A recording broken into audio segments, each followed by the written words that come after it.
Since it's finally starting to feel like fall, I figured you guys were owed a proper farm tour because really so much has changed over the course of this summer. Figured it was worth to look back and show you guys what's going on. Hey Toby dog, how's it going, buddy? You are never gonna believe what I got. It is a very special surprise I'm gonna feed you, but I'm gonna do it at the end of this video, okay buddy? So just be patient. That right there is new and different in and of itself. Stay. Good boy. Hey buddy. So we finally completely finished the fencing project. We've got electrical around the top, we got all the gates built, the fences built. It's like a whole new world on our farm right now. Release the Kraken!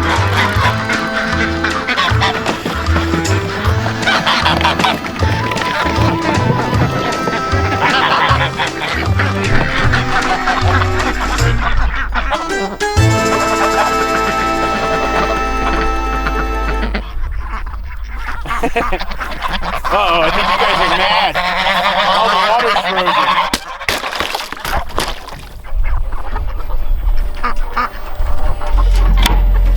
frozen. Rise and shine, fence!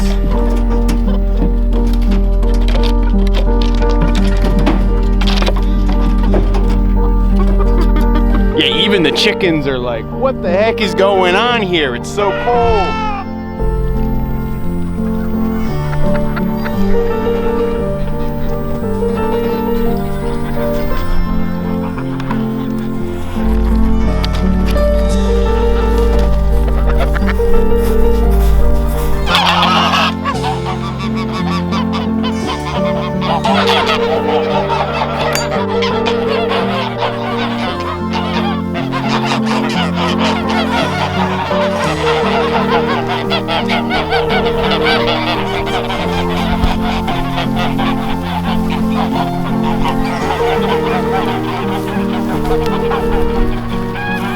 Yeah, as I think you guys can probably tell, the fall is definitely here at this point.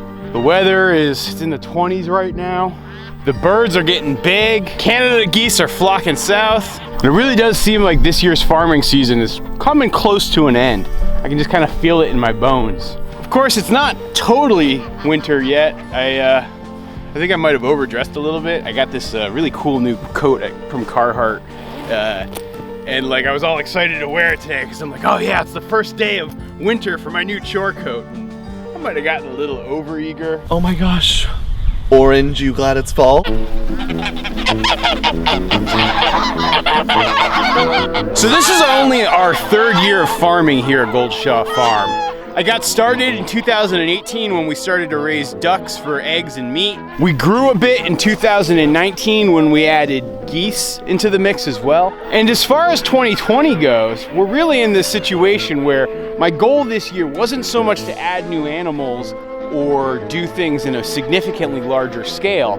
My real goal was to figure out how to be really profitable and build infrastructure so that the whole system could be sustainable. So the goals for the farm included building the ability to hatch my own birds, having a system for brooding my birds, making sure I had power and water out here to the areas where I'm raising the ducks and geese so that it's not so labor intensive, to train up my livestock guardian dog, Toby, and to build a gigantic fence around the pasture here where I could have the ultimate habitat for raising ducks and geese.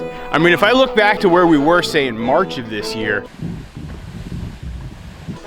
it's like night and day. I mean, probably the only project that I'm not gonna get done this year that I wanted to get done was actually changing the roof of the barn. It's starting to go up there and it needs to be replaced. But because of all the chaos of the pandemic, it seems like the guy that I was hoping would do the work isn't gonna be able to. I guess there's always next year. Good morning, Penny and Bernie.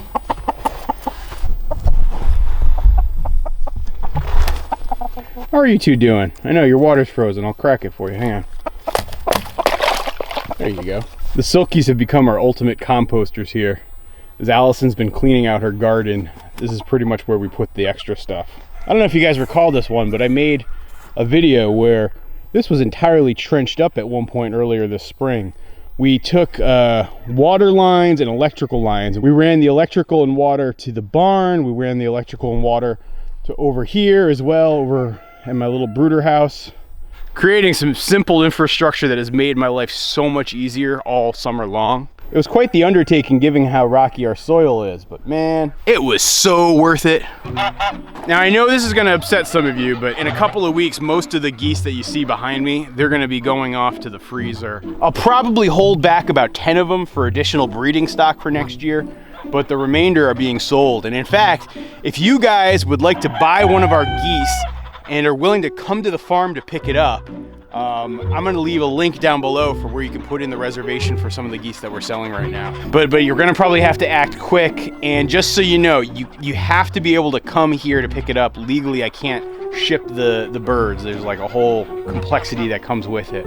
But if you wanna come to the farm, I'll have like actually a pickup day that people can come here to get the birds. We will be selling frozen duck and goose, so feel free to put in a reservation. Which, by the way, I know a lot of you guys have had some concerns about like, who's gonna go off to the freezer and what's gonna happen? And so I really actually wanted to add a little transparency to that one for you, because not everybody's going to the freezer. So the flock of Emden and Toulouse geese that I got back in May from a hatchery, most of those guys are going off to the freezer. The young flock of scaredy ducks, so within that flock, right, there are 2 females and the rest are drakes. Most of the drakes are going off to the freezer. I'll probably hold 1 or 2 of them back for being my future breeding drakes, but the rest of them will go off. I think I'm gonna hold back the one that's yellow-necked sun, and I actually think I'm gonna keep one of the Cayuga Khaki Campbell crosses. If you guys are wondering, my 2 pecans, Samson and Jemima, they're obviously staying. The rest of the quacken are totally staying. I think this year's new additions to the farm have become everybody's favorite. So Ron Swanson and the Parks and Recreation gang, they are all staying, so nobody's going anywhere. As far as my chickens go, I'm pretty sure all of my chickens are staying. These girls are all sticking around. Out of the 11 new birds that we got this spring, 2 of them have turned out to be roosters. My favorite rooster by far is this, I'm not even gonna try to say his name, Bielenfelder, something or other. Bielefelder. His name is Alexander Hamilton. There wouldn't be nothing left to do for someone less astute. He would have been dead or destitute. Really great dual purpose breed of bird, and so he's kind of the guy I want breeding my future flock. The other rooster I have is actually this Rhode Island red rooster that you see here in the bottom of the dry pond. Actually, I'm gonna go over here to talk about this. He's been a very good rooster so far, and I'd really like to keep him around. If he starts to be a jerk or have too much conflict between Alexander Hamilton and that Rhode Island red, Pardon me, are you Aaron Burr, sir? I'm probably gonna have to send him to the table, but I'd love to keep him around if I could. So in terms of other parts of the farm that you guys don't usually see, figured it'd be worth an update there as well. Our permaculture orchard's doing pretty darn good. A lot of the chestnut trees are getting really tall. They're up like in the 7-8 foot range. And while some of them are doing great, others are admittedly dead. My apple trees that I have out here are also doing really good. Here's a good solid apple tree right here. The black locusts are crushing it back there. The mulberry trees up in the back are doing great. I'm still a little whiles away from getting fruit or nuts from these things, but I'm really just looking to have patience here. I'm in no rush with this. This permaculture orchard is like a long-term project that I expect to have like returns 50, 60 years from now, which I might not even be alive to see, and that's quite okay. I really am doing this much more for the future and much more for this land than for me personally. This fall, I'm gonna be replanting some of the dead trees with some of the trees that I started here on our farm, and just continue this cycle of planting new trees pretty much everywhere I can. I really wanna do the best job possible in managing the forest here. Speaking of the forest here, I figured today would be a nice chance to show you guys some of the lesser visited parts of our farm, like the forest. You know, our farm is like 160 plus acres, right? Most of the time that we're shooting videos here, it's like within this 4-acre area, kind of near the house and the barn, and that immediate lower pasture where the birds spend most of their time. Sometimes I'll take you guys up to the permaculture orchard, but that whole like complex that you guys usually see really only accounts for 10 acres of what we have here. We've got about another 35-ish or so acres of pasture that sits up on the top of the hill up past the permaculture orchard. And then the rest of it's forest. It's a mixture of softwoods, hardwoods, and we have this giant cedar swamp that's about 14 acres worth too. It's pretty great. I really like coming back here. For the most part, nobody would ever call this old growth forest. There's been a lot of logging over the years. And heck, probably even 100 years ago, all this was pasture to begin with. The long-term plan that I'm really starting to get ready for is I want to have cattle here on the farm, primarily probably beef. And to do that, I need more pasture. It's not that I can't do a couple of cows with the land that I have now, but if I want to have scale, I'm going to need more pasture. But we have so much pasture, it's just locked up inside these trees. And so I know the easiest solution that I have is to clear some of this out and turn it into pasture. I can probably also turn some of the timber here into cash, which would also really help me in my little farming operation here. I know some of you might say that, oh, that's a bad thing, you should never cut down trees, but what I would look to do is actually probably keep some of the older trees that are in here, keep them alive. I need that for shade for my animals. I really do believe in silvopasture, but what I would really be doing is figuring out a structure where it's thinning this out, letting it be enough sunlight on the ground so that we can grow grass, but still have a fair amount of tree coverage. So I'm gonna put that one on the list for the long-term future, but in the shorter term future, I got a lot more work to do. But you know, if I wanted to get cattle here on the farm, it's not like I have to do a big pasture reclamation project right now because we have a ton of pasture here on the farm as it is. Like you see here, this is our main pasture. And just so you guys can get a sense of where we're at, you can see the roof of the barn way down there. Out here is just really the whole open space. It's pretty incredible just how much open space it is up here. Challenge is it's just one big flat pasture. I think ultimately as I grow the permaculture orchard, I'm gonna start to add more trees that end up coming back here too, because again, my goal is not to have just open space or to have just trees, it's to have a mixture of the two and have really a true silvopasture. And right now there are very few trees on this landscape. And then on this side over here is my other pasture. And whereas the big open pasture has been for like 50 some odd years been used for either growing vegetables or hay, this area here is a much rougher area. It's less flat. The terrain gets a little wetter. The reality is this area is going to need to be cleared out too, to a certain extent. But if I just added a couple cows and had them graze and work this area over, I'd be able to raise at least a few beeves up and fill the freezer of some friends, and maybe even have a little bit of meat to sell. Maybe sell you guys some beef jerky or something. If you're interested in buying beef jerky from us, let me know up in the poll question I'm putting up in here. I'd be curious to see if that's what you guys are up for. All right, can you see that? Those two trees right there are the two best apple trees on the entire farm. The fruit there is absolutely delicious. It stores really well. And unfortunately, there's absolutely or barely any of it this year. You can see like one lone apple or two lone apples up there. Boom, boom. Most of the apple trees that we have here are great for cider, but not great for eating. These were always our two like go-to eating apple trees, but it's been a really poor year for apples around here. Last year was a crazy bumper crop, but yeah, this year has been weak. So you're not gonna see me making cider this year just because there hasn't been enough to really sustain the effort.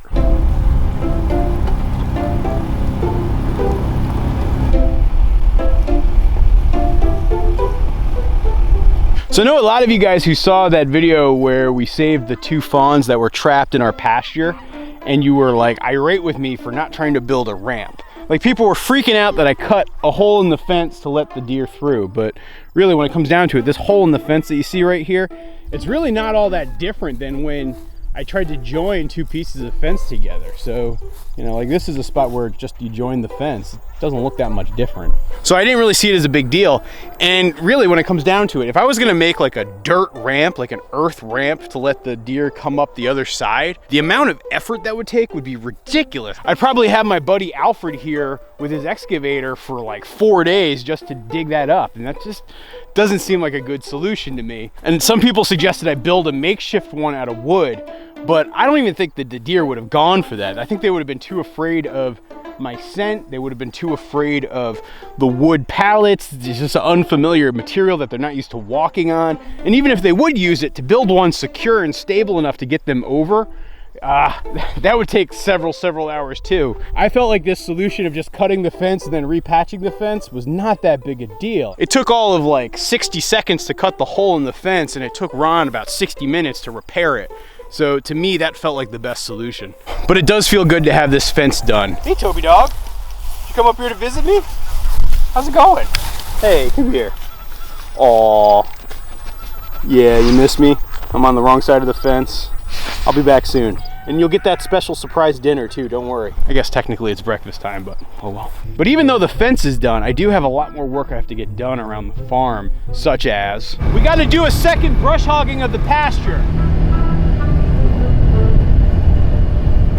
I got to move my chickens into their winter quarters. Because I don't hatch out any birds in the winter, I'm going to be housing them in the brooder house and letting that be their nice warm place to be. Isn't that right, Barbara? Aw. You're gonna really like it, Barbara, trust me. I got a seal in my pond. As you guys can tell right now, our pond is bone dry. Over the next couple weeks, I'm gonna be adding a special clay substance here to seal it in so that it retains the water that comes in the spring, and hopefully it stays full year round. I gotta bring my goose housing up closer to the duck house and where the chickens are gonna be. And I'm gonna have to winterize these structures too. I'm gonna be insulating with a combination of hay bales and plastic. And so that's gonna actually keep them warm in the winter in a structure like this. They're not gonna be able to live out here on the pasture during the winter for obvious reasons, but they'll be up there. They'll be nice and toasty inside these little insulated houses, but I still have to get that done before the snow starts to fly.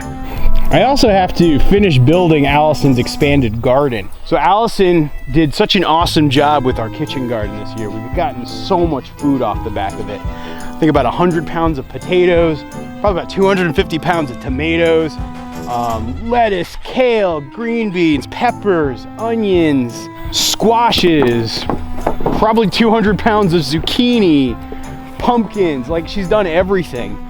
But unfortunately, because we're getting these really hard frosts at this point, most of the garden's died out. We just have some squashes we still need to harvest. But for the most part, things are done here. The plan though is actually we're gonna double the size of this space for next year. So I have these leftover ends from our fencing posts that I'm gonna trim up and use as proper stakes. Really, so far we only used garden stakes and chicken wire for the fence. We're gonna put a bigger, taller, more proper fence up there. As far as other agricultural stuff that we've done, we probably weren't nearly as successful. As we talked about this a little bit before, my experiment with trying to grow corn has been an abject failure. I've gotten about a dozen ears. There's still a couple out here that I was letting go.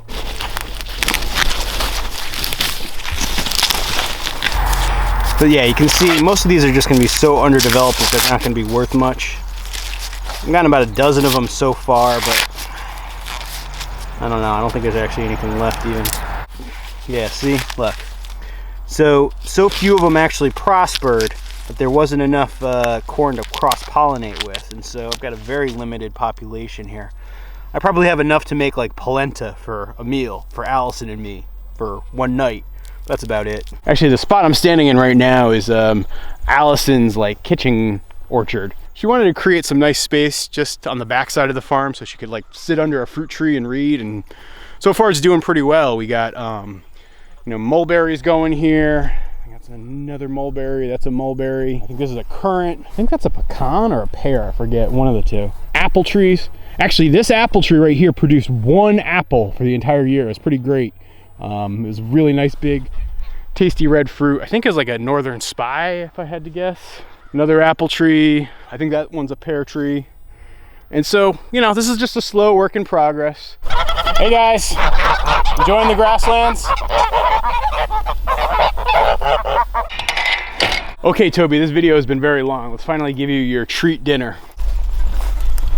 So a friend of mine butchered a cow the other day, and so I got to score Toby for breakfast this morning. Cow tongue. Yes, that's right, pal. You get to taste something that's gonna taste you back. Enjoy. Yeah, enjoy that, man. Oh, you're gonna take it outside? Okay. You guys ever seen such a happy dog? Oh my gosh.